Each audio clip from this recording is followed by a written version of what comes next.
আমি এটুকু বলবো যে একবার যখন জন্মেছি মরতে তো হবেই, জন্মিলে মরিতে হবে, অমর কে কোথার হবে, চিরস্থির কবে হায় রে জীবন না দে। জন্মালে তো মরতেই হবে, তা কাজে আমি দেশেই ফিরবো, সেটি আমার সিদ্ধান্ত।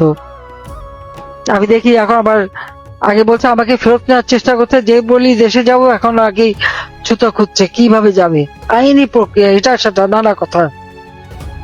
তো সব বলে আর লাভ নেই, সবাই রেডি হন, তৈরি হন, জনগণের পাশে দাঁড়ান, মানুষের পাশে যান। আমরা জনগণের জন্য কি কি কাজ করেছি সেটা মানুষের কাছে তুলে ধরেন। আর এই 2টা বছরের মধ্যে যে সমস্ত অপকর্মেরা ঘটালো, যেভাবে মানুষ হত্যা করেছে, যেভাবে লুটপাট করেছে, অর্থনীতি ধ্বংস করেছে, সামাজিক নিরাপত্তাকে বন্ধ করেছে, মানুষের জীবনে কোনো নিরাপত্তা নাই, খুন হত্যা নির্যাতন প্রতিনিয়ত চলছে, এর হাত থেকে দেশবাসীকে মুক্ত করতে হবে। কাজে সমস্ত রাজবন্দীদের মুক্তি দিতে হবে অনতিবিলম্বে। আর তাহলে আমরা সবাই যাব, জেলখানা বানাতে বলেন, সব জেলখানা বানাক, আমি বলছি জেলখানা বানাও, আমরা আসতেছি, ইনশাআল্লাহ দেখা হবে সবার সাথে।